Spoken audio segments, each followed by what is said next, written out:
So at the History Museum at the Castle, we're most well known for our Harry Houdini collection. Houdini was an important part to Appleton's history, although a very tiny part.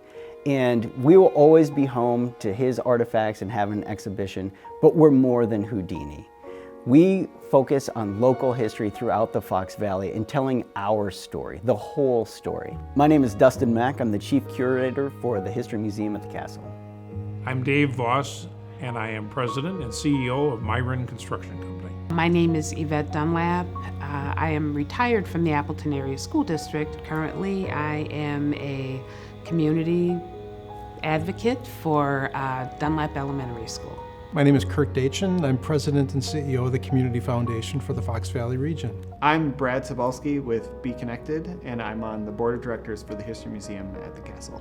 I'm Karen Laws, and I'm retired, and I'm a donor, but I'm certainly a patron of the History Museum. So the History Museum at the Castle has a once-in-a-generation opportunity to redefine how we understand Fox Valley history.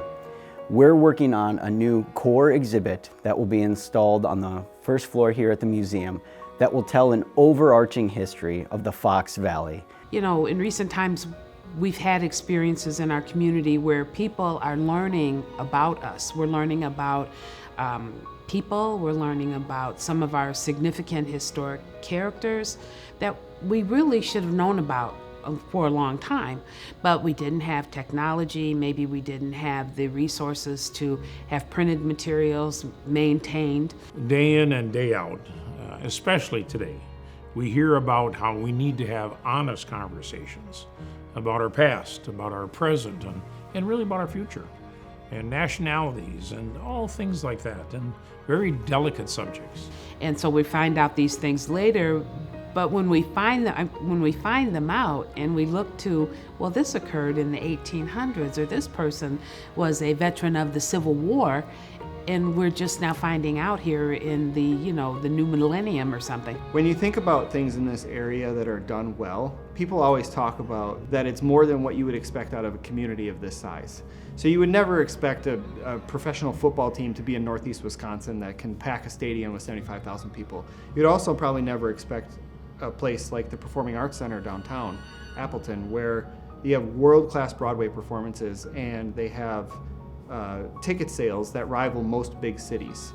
There's no reason why we can't deliver an experience for students and for families here that captures our history in a way that you wouldn't expect from a community of this size, and that generates that sort of pride of where they're from and where they live.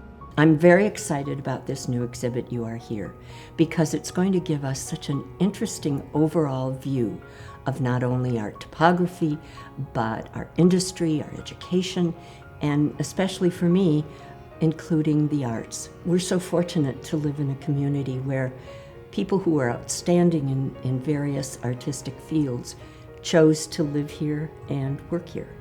History is tremendously important for us to understand who we are today in the world around us. The more we learn about the past, the more that we see there are processes that took place before we arrived, and we inherited those things. And it's up to us to either make them better or at times make them worse, unfortunately. And so by studying history, we understand the present in a better way, and hopefully we make informed decisions going forward. Our community is on a journey right now where we're trying to inspire and create more of a sense of belonging and togetherness, so that people really feel like this is their community and they have some stake in the game. And I think that the museum has a big part in that, and can unite us around a shared experience and a shared aspiration for the future and where we want to go and the story we want to still write. So there are two education spaces that are being designed in conjunction with this new exhibition. There's a history lab and a discovery room.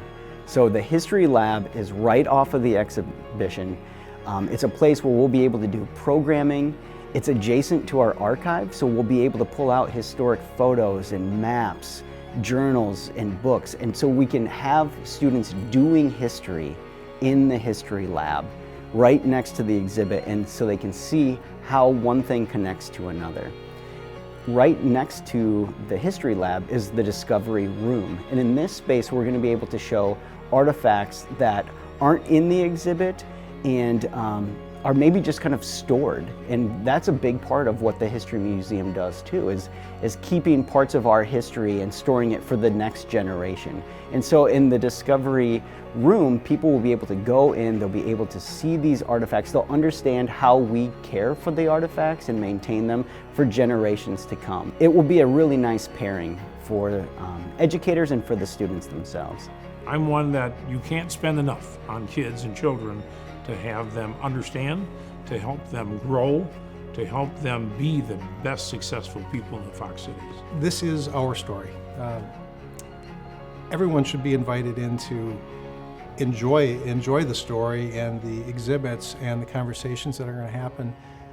But these things don't happen by themselves. It takes people getting involved, volunteering, great staff and employees that are making it happen. But people have to donate and they have to support local history and projects like this. We're going to learn about the topography. We're going to learn about so many aspects of our community that have never been in one place before. And that's very exciting to be a part of. I support the new exhibit because the new exhibit supports our community. If we are really going to install something that is one of a kind and that makes an impact for tens of thousands of students, tens of thousands of visitors over the span of 25 to 30 years, it has to be done right. That can't happen overnight, and it's not free. So we really need the community's support, and people need to get behind it in order to bring it to life, and in order for us to make the difference in the next generation and the next generation for years to come. I think the exhibit is going to do a great job of helping us understand our history in the Fox Cities. To date, the History Museum has raised $1.3 million for this project. We need $200,000 to put us over the top, and we're looking for community support in order to achieve that goal. This particular new exhibit is really exciting, and it's kind of frame-breaking for our community. We look at it as kind of the first of its type and such a long overdue and really important project for the community.